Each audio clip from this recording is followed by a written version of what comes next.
Buenas tardes, este es mi video de los músculos del dorso y la nuca. Lo primero es identificar que en el dorso hay dos tipos de músculos. Los músculos extrínsecos, que son los que quedan más en la periferia y van a ejercer acción sobre el miembro superior y la reja costal.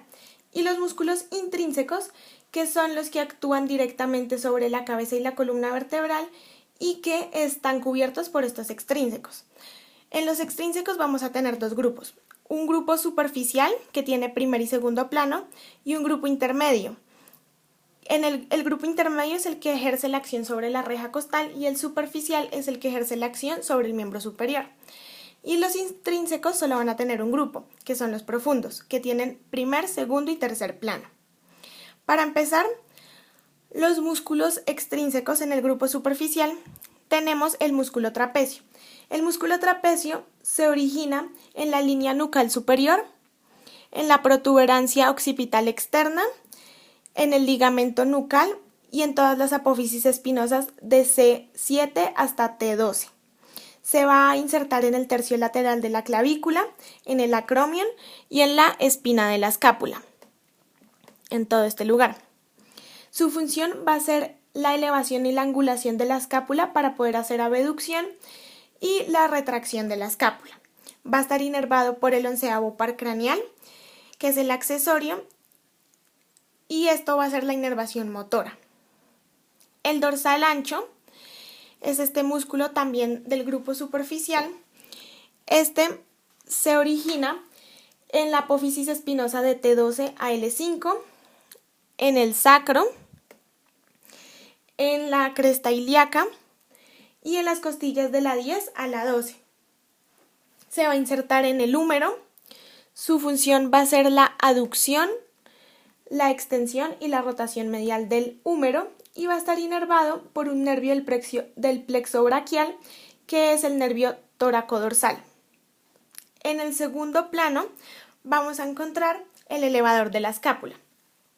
El músculo elevador de la escápula es el encargado de elevar y angular externamente la escápula para poder hacer la abducción. Se origina en la apófisis transversa de C1 a C4 y su inserción va a ser en el ángulo superior de la escápula. El romboide menor, que es este músculo de acá, está originado en la parte inferior del ligamento nucal y en la apófisis espinosa de C7 a T1. Va a estar insertado en el borde medial de la escápula, arriba de la espina de la escápula. Así es como más o menos se diferencia del romboides mayor, que va a estar originado en las apófisis espinosas T2 a T5 y se va a insertar en el borde medial de la escápula, abajo de la espina de la escápula. La función de los dos romboides es retraer y elevar la escápula. Y van a estar inervados por el nervio escapular dorsal. En el grupo intermedio de los extrínsecos vamos a encontrar los serrato postero superior y postero inferior.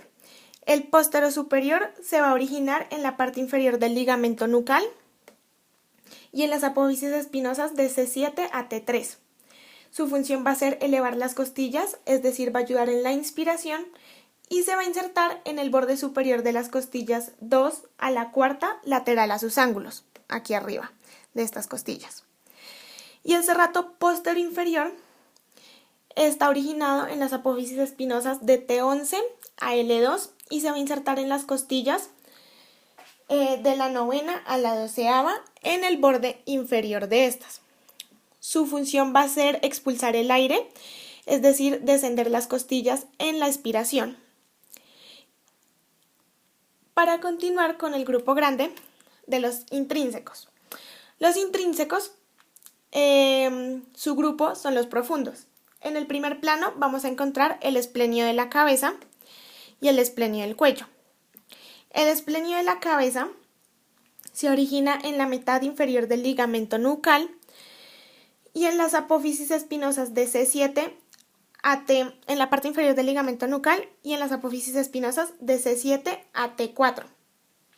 Y se va a insertar en la apófisis mastoides, en el cráneo, y en el tercio lateral de la línea nucal superior. Y el esplenio del cuello, que es el que tiene el número 2, se va a originar en las apófisis espinosas de T3 a T6 y se va a insertar en las apófisis transversas de C1 a C3. La función del esplenio de la cabeza, como va a haber al lado y lado, si actúan conjuntamente va a ser extender el cuello. Si actúan individualmente, va a ser rotar y dirigir la cabeza hacia un lado. Esto mismo va a ser el esplenio del cuello. Si actúa conjuntamente, extender el cuello. Si actúa individualmente, rotar y dirigir la cabeza hacia un lado. Estos van a estar inervados por los ramos posteriores de los nervios cervicales. El segundo plano de los profundos son los erectores de la columna, que son estos.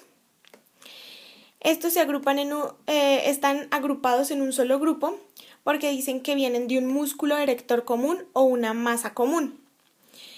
El lateral va a ser el iliocostal, que tiene 3 porciones. Y cada una tiene 3 porciones y cada una con sus propias inserciones.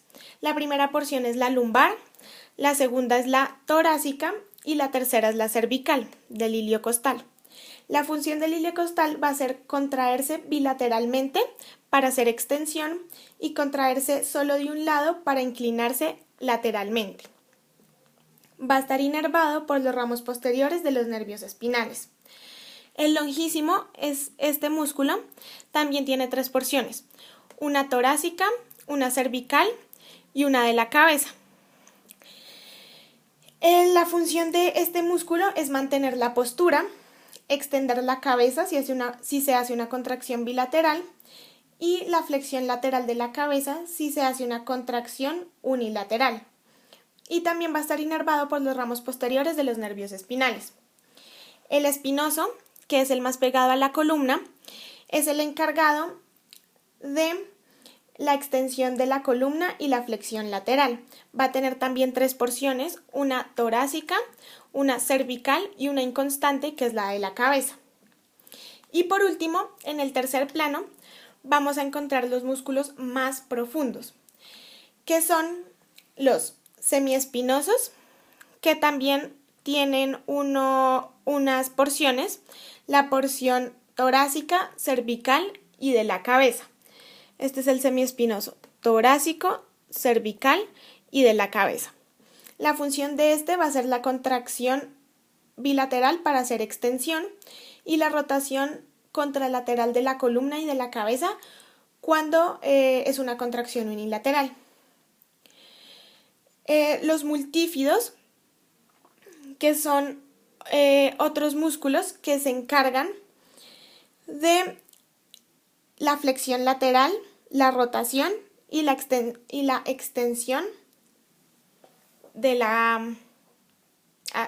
extensión lateral. Y por último, de estos del tercer plano, que son un subgrupo, que son los transversoespinosos, que ocupa semiespinosos, multífidos y rotadores. Los rotadores son estos pequeños músculos pegados a la columna que funcionan para la flexión lateral y la rotación y para la extensión segmentaria. Todos estos del grupo transverso espinoso del tercer plano están inervados por los ramos posteriores de los nervios espinales. Y hay otro subgrupo en este tercer plano que se llama los segmentarios dorsales, en el cual van a estar incluidos los elevadores de las costillas, que van a tener como función elevar las costillas en la inspiración. Van a estar los intertransversos, que son estos pequeños músculos que están entre apófisis transversa y apófisis transversa, y su función va a ser estabilizar la vértebra anexa en los movimientos de la columna vertebral. Y los músculos interespinosos, que están entre apófisis espinosa y apófisis espinosa, y su función va a ser estabilizar la vértebra anexa en los movimientos posturales. Por último, los músculos de la nuca son los músculos suboccipitales. vamos a tener solo 4 a cada lado. Son dos músculos rectos posterior menor de la cabeza, recto posterior menor de la cabeza y recto posterior menor de la cabeza. Vamos a tener un recto posterior mayor de la cabeza a cada lado, un músculo oblicuo superior de la cabeza y un músculo oblicuo inferior de la cabeza. Los rectos posteriores menores se originan en el tubérculo posterior de Atlas y se insertan en la línea nucal inferior, aquí. Los músculos recto posterior mayor de la cabeza, estos, son los que se originan en la apófisis transversa de C2 y se insertan en la línea nucal inferior también.